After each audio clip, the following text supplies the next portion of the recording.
प्यारे बच्चों, आज हम आपको अकबर का लास्ट वीडियो, जो अकबर का टॉपिक था उसका लास्ट वीडियो में कुछ बातें छूटी हुई थी, इसको पूरा करवा के अकबर का टॉपिक कंप्लीट कर देंगे। ये हमारा आज का 5वां वीडियो है। इस टॉपिक को आइए याद करते हैं। चलिए देखते हैं अकबर के इतिहास में अकबरनामा किसने लिखा? फैजी ने लिखा था। फैजी दरअसल ये अबुल फजल अकबर के जो नौरत्न थे उनका बड़ा भाई था, और ये राजकवि था, और फैजी ने ही अकबरनामा लिखा था। यहीं से याद करना शुरू करते हैं। देखिए, अकबरनामा यानी अकबर का नाम रोशन किसने किया? यहां लिखा फैजी, तो फैजी को कर लीजिए फौजी। आखिर फौजी ही क्या करते हैं? आपकी लड़ाई बादशाह अकबर थोड़ी लड़ेगी उसकी फौज, और फौज जीती थी। तो फौजी ने क्या किया? अकबर का नाम, अकबरनामा। तो इसको ऐसे सोचिए कि अकबर का नाम रोशन किसने किया? फौजी ने। तो फौजी फैजी आएगा, फौजी समझ में आ जाएगा, फौजी याद रहेगा, फैजी हो जाएगा। इस तरीके से फैजी ने अकबरनामा लिखा। दूसरा आता है बीरबल। बीरबल का नाम क्या था? बीरबल एक हिंदू शासक थे, छोटे से राज्य के। बीरबल का नाम था महेश दास। तो देखिए कैसे याद कर सकते हैं। आप जानते हैं महेश को संधि विच्छेद कीजिए तो क्या हो जाएगा? महाधन ईश, यानी महेश यानी ईश्वर में महान, सबसे महान ईश्वर के दास थे। और सबसे महान ईश्वर के जब दास होगा निश्चित रूप से वो वीर बलि होगा। जितने ईश्वर के भक्त हैं, आप देखिए, हनुमान को ले लीजिए, गणेश को ले लीजिए, या उनके वाहनों को ले लीजिए, ये सब कैसे हैं? बहुत स्ट्रांग होते हैं। तो वीर कैसे बने? वीर बलवान कैसे हुए? क्योंकि वे सबसे महा ईश्वर के दास थे। तो महेश दास। अब देखिए तानसेन की कृतियां। तानसेन आप जानते हैं संगीत की तान कितना मधुर्य छेड़ते थे। इन्होंने कुछ कृतियां लिखी थी, जैसे मियाँ की टोड़ी, मियाँ का मल्हार, मियाँ का सारंग। तो देखिए ये सब के सब कैसे याद रख सकते हैं? बहुत आसान है। एक शब्द में, तीनों में क्या है? मियाँ। तो मियाँ को तानसेन से जोड़ दीजिए। देखिए तानसेन किसके नौरत्न थे? अकबर के नौरत्न थे। तो तानसेन हिंदू, अकबर मुस्लिम। तो ये जो है, कल्पना कीजिए, हिंदू नवरत्न थे किसके? मुस्लिम के। तो तानसेन ऑटोमेटिकली किसके अनुयायी हो गए? मियाँ के। मुस्लिम माने मियाँ, तो मियाँ तानसेन एक शब्द में याद हो सकता। तानसेन कौन? मियाँ तानसेन। अब जब मियाँ तानसेन दिमाग में मियाँ जैसे आएगा, तुरंत तानसेन सब आ जाएगा। मियाँ की टोरी दिया हो, मियाँ का मल्हार हो, मियाँ का सारंग हो, कुछ भी हो, तो तानसेन को मियाँ कह लीजिए, बस हो गया। अब देखिए तानसेन को अकबर ने उपाधि दी थी। किसकी उपाधि दी थी? कंठाभरण वारी विलास की उपाधि दी थी। कंठाभरण वारी विलास। तो आप अपने आप याद कर सकते हैं। देखिए तानसेन क्या करते थे? गाते ही तो थे, बजाते थे और गाते थे।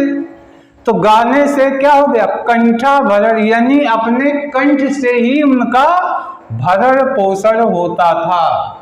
और वाणी, कंठ से जो वाणी निकलती थी, गीतकार जो होते हैं, मान लीजिए गायक हुए, ये क्या खाते हैं, किससे रुपया कमाते हैं?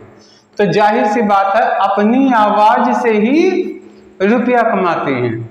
आप जानते हैं हमारे देश में स्वर कोकिला लता मंगेशकर थी, क्या करती थी? सिवाय गाने के जीवन में और कुछ नहीं किया। और गाना यानी उनका कंठ इतना अच्छा था कि जो गा देती थी वो सबके दिलो दिमाग पे छा जाता था। तो उसी की रोटी जीवन भर खाई, आज भारत रत्न है। तो तानसेन भी बहुत फेमस है। तो तानसेन किसका भरण करते थे? भरण पोषण तानसेन का किससे चलता था? कंठ से, यानी गाने से। तो बस इतने से कंठाभरण दिमाग में आ जाएगा। अब देखिए, अकबर के एक नवरत्न थे भगवान दास। इसके पहले वीडियो में हमने नवरत्नों को याद करवाया है। अकबर के एक नवरत्न कौन थे? भगवान दास। इनको उपाधि दिया था अमीर उल उमरा। तो कैसे याद कर सकते हैं? देखिए, अमीर मैंने बहुत संपन्न, तो अकबर के नवरत्न थे तो धनी तो होंगे ही भाई। शासक के आप मैनेजमेंट में है, शासक के मुख्य ओहदेदारों में से हैं, तो अमीर तो होंगे ही। अमीर उल उमरा यानी जीवन भर, उम्र भर अमीर। कौन था? तो वो भगवान के दास थे। भगवान के दास थे, इसीलिए भगवान ने उनको कहा कि तुम जीवन भर अमीर रहोगे। अमीर उल उमरा, उम्र भर अमीर रहोगे। तो किसने दिया आशीर्वाद? कल्पना कीजिए, भगवान ने दिया आशीर्वाद, तो वो हो गए भगवान दास। अब देखिए, राजकीय भाषा, मुगलों की राजकीय भाषा कौन थी? फारसी। तो फारसी बहुत आसानी से याद हो जाएगा। बात बात में फांसी, ऐसे सोचिए, बात बात में फांसी देते थे। तो फारसी, फांसी से फारसी, मुगल लोग बात बात में फांसी दे दिया करते थे, इसीलिए क्या हो गया? फारसी। और इनके यहाँ एक अनुवाद विभाग अकबर ने बना दिया था, ट्रांसलेटर, एक डिपार्टमेंट हो गया, जिसमें ये हुआ कि जितना भी अच्छी अच्छी किताबें हैं उनको फारसी में भी ट्रांसलेट किया जाए। इसके लिए उनका एक अनुवाद विभाग था। और फिर महाभारत, आप जानते हैं ना, महर्षि वेद व्यास के द्वारा संस्कृत में लिखी गई महाभारत है। महाभारत को अनुवाद किसने किया था? 3 लोग मिलकर किए थे, बदायूनी, नकीब खां और अब्दुल कादिर। तो बड़े आराम से याद हो जाएगा। देखिए, महाभारत में क्या होता है? युद्ध होता है। और एक थे कौन? बदायूनी, एक थे नकीब। तो कर लीजिए, महाभारत जैसा युद्ध लड़ने के लिए बदायूं शहर में नकाब ओढ़ के क्या कर दिया? कादिर, यहां से देखिए, कादिर का मतलब है कादिर, कार्य को अंजाम दे दिया। यानी युद्ध करने के लिए क्या किया? बदायूं शहर में क्या हुआ? नकाब ओढ़ के गए और कार्य को पूरा कर दिया, तो हो गए अब्दुल कादिर। अब देखिए, बदायूं शहर में महाभारत कहाँ हुई? ऐसे नहीं, ये मत सोचिएगा वास्तव में महाभारत दूसरी जगह हुई थी। कि ये सोचिए, महाभारत जैसा कुछ मुगल इकट्ठा होकर महाभारत जैसा ड्रामा खेलने लगे। कहाँ खेलना शुरू किया? बदायूं शहर में। क्या ओढ़ के किए? नकाब ओढ़े थे और अपने कार्य को अंजाम दे दिए।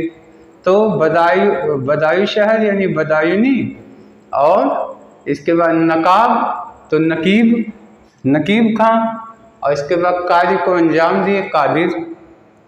तो इस तरीके से महाभारत का ड्रामा इन्होंने खेला। तो महाभारत का अनुवाद 3 लोगों ने, बदायूनी और अब्दुल कादिर और नकीब खां ने मिलकर किया।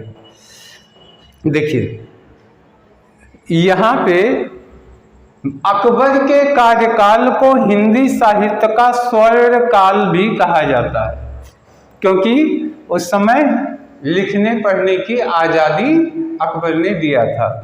तो अकबर का कार्यकाल कैसा था? तो स्वर्ण काल था उसका हिंदी साहित्य के लिए। तो आप ये कह सकते हैं, देखिए अकबर एक ऐसा राजा था जो अपनी पत्नियों को, यानी हिंदू पत्नियां भी लेके आया, तो उसको धर्म परिवर्तन के लिए विवश नहीं किया था, ना उसको फारसी सीखने को, उर्दू अरबी सीखने को मजबूर नहीं किया था। तो जो पत्नियां उसके दरबार में हिंदू पत्नियां गईं, वो संस्कृत और हिंदी का उच्चारण करती रहीं। तो इस तरीके से हिंदी साहित्य का स्वर्णकाल अकबर का काल माना जाता है। आपके दिमाग में अगर ये बात रही कि उसने अपनी पत्नियों को रखा लेकिन उनको धर्म परिवर्तन के लिए बाध्य नहीं किया, तो वो हिंदी बोलती थी, तो हिंदी बोलती थी, तो स्वर्णकाल हिंदी साहित्य का अकबर का काल हो गया। अब देखिए बुलंद दरवाजा, बुलंद दरवाजा कब बनवाया इसने? गुजरात विजय के उपलक्ष्य में। बुलंद दरवाजा का निर्माण गुजरात विजय के उपलक्ष्य में किया।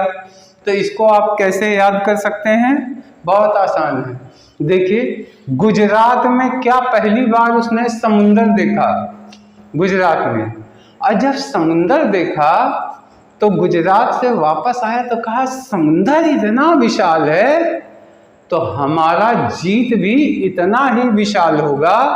तो बुलंद का मतलब है जिसका अंत ना हो, आसमान को छूता होगा। तो कल्पना कीजिए वो समुंदर गुजरात में देखा तो उसने क्या किया, ऐसा दरवाजा बनवाया जो आसमान को छूता हुआ बुलंद तक था, बुलंद दरवाजा। अब देखिए हम लोग बचपन में हम लोग पतंग उड़ाते थे तो एक शब्द बोला करते थे, बुलंद कर दिया। बुलंद का मतलब पतंग की डोर इतनी ऊंची छोड़ दो कि आसमान में पतंग छोटी छोटी दिखाई पड़े। तो बुलंद दरवाजा इसका हो गया। अब देखिए शौरी कलम, शौरी कलम की उपाधि किसको दिया? अब्दुल समद को। अब्दुल समद, देखिए ये अब्दुल समद उस समय का एक अकबर के काल का एक बहुत प्रसिद्ध चित्रकार था।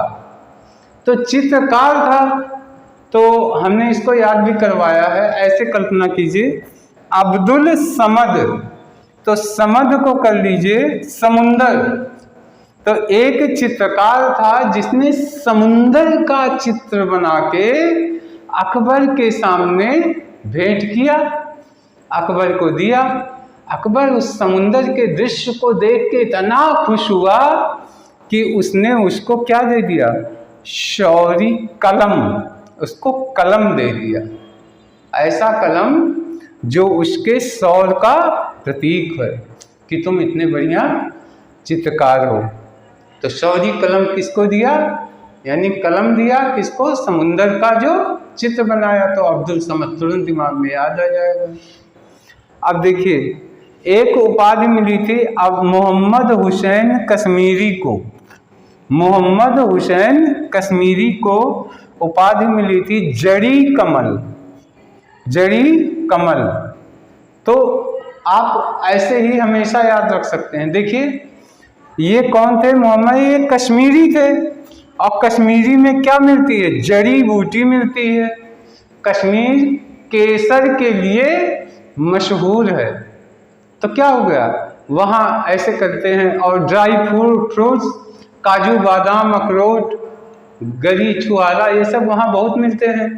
तो आप कह सकते हैं जड़ी बूटी जितनी है वो कश्मीर से आती थी, इसलिए उनको नाम दे दिया, उपाधि दे दिया जड़ी कमल, जड़। तो प्यारे बच्चों, आशा है ये याद हो गया होगा आपको। एक बार जल्दी जल्दी हम इसको रिवाइज कर दे रहे हैं। देखिए अकबरनामा किसने लिखा? फैजी ने लिखा। तो फैजी को कैसे कर सकते हैं? अकबर का नाम रोशन किया फौजी ने, उसके फौजी ने, तो फौजी से फैजी हो गया। सेकंड आता है बीरबल का नाम क्या था, तो बीरबल का नाम महेश दास था। बीरबल, वो वीर भी थे, बलवान थे, लेकिन वो जो है क्या थे, महाईश यानी महाईश का दास थे। तो महान ईश्वर के जो सबसे बड़े ईश्वर हैं उनके अगर कोई दास होगा तो बलवान तो होगा ही। तो बीरबल बलवान थे क्योंकि वो महेश के दास थे, महेश दास। अब आ गया तानसेन की कृतियाँ। तानसेन की कृतियाँ तो मियाँ की टोरी, मियाँ का मल्हार, मियाँ का सारंग। मियाँ जब आ गया तो मियाँ तानसेन, एक शब्द में सब याद हो जाएगा, मियाँ तानसेन। ऑप्शन में अगर मियाँ आ गया तो मार दीजिएगा तानसेन से। इनको उपाधि किससे मिली, कंठाभरण वाणी विलास। तो कंठ से अपने कंठ के बल पे ही ये भरण पोषण इनका आराम से जीवन गुजारा हुआ। अब देखिए भगवान दास कौन थे, भगवान दास अकबर के नौरत्न थे। तो कर लीजिए भगवान के दास थे, इसलिए भगवान ने उनको आशीर्वाद दिया। क्या दिया, तुम अमीर रहो उम्र भर। तो अमीर उल उमरा की उपाधि उनको मिल गई। राजकीय भाषा क्या थी, फारसी। तो कह दीजिए बात बात पे फांसी देते थे, इसलिए फारसी था। और महाभारत को किसने किया, महाभारत का अनुवाद 3 लोगों ने मिलकर किया, बदायूनी, नकीब खां और अब्दुल कादिर। तो तुरंत कैसे याद होगा, महाभारत का ड्रामा खेलने गए कहाँ, बदायूं शहर में। क्या ओढ़ के गए, नकाब ओढ़ के गए, और क्या हुआ, कादिर कार्य को अंजाम दे दिया। तो बदायूनी, अब्दुल कादिर और नकीब खां, इन्होंने महाभारत का अनुवाद किया। हिंदी साहित्य का स्वर्णकाल, तो आप हमेशा सोचिए कि अकबर की हिंदू पत्नियां जो लेके गया उनको धर्म के लिए विवश नहीं किया, तो वो पत्नियां जो है ऑटोमेटिकली हिंदी बोलने लगी, और हिंदी बोलती थी तो हिंदी साहित्य का स्वर्णकाल हो गया, क्योंकि उनकी चिट्ठी पत्री, उनकी बातें हिंदी में थी। और बुलंद दरवाजा कब बनवाया, गुजरात विजय के बाद बनवाया। तो कल्पना कर सकते हैं, गुजरात में गया तो उसने समुंदर देखा, और जब समुंदर देख के आया तो कहा कि जैसे इतना बड़ा समुंदर है, ऐसे मेरा एक दरवाजा भी ऐसे ही ऊंचाई को, आसमान को छूता हुआ बुलंदी पे होना चाहिए। फिर शौरी कलम की उपाधि किसको दी, देखिए अब्दुल समद को दी शौरी कलम। तो कलम इनको क्यों चाहिए था, कलम इसलिए क्योंकि ये एक चित्रकार थे, इन्होंने क्या दिया, समुंदर का चित्र बनाया, तो अब्दुल समद हो गए। और इनको दिया मोहम्मद हसन कश्मीरी को जरी कमल की उपाधि इसलिए दिया क्योंकि ये कश्मीरी थे, और कश्मीर में जड़ी बूटी खूब मिलती है ना, काजू बादाम अखरोट केसर। तो आशा है सब का सब आपको याद हो गया होगा। इसी के साथ ये मेरा 5वां वीडियो है जो अकबर से संबंधित है। इसी पे अकबर का टॉपिक समाप्त होता है। अब हम नेक्स्ट टॉपिक में कुछ और लेके आएंगे। तब तक के लिए धन्यवाद, नमस्कार।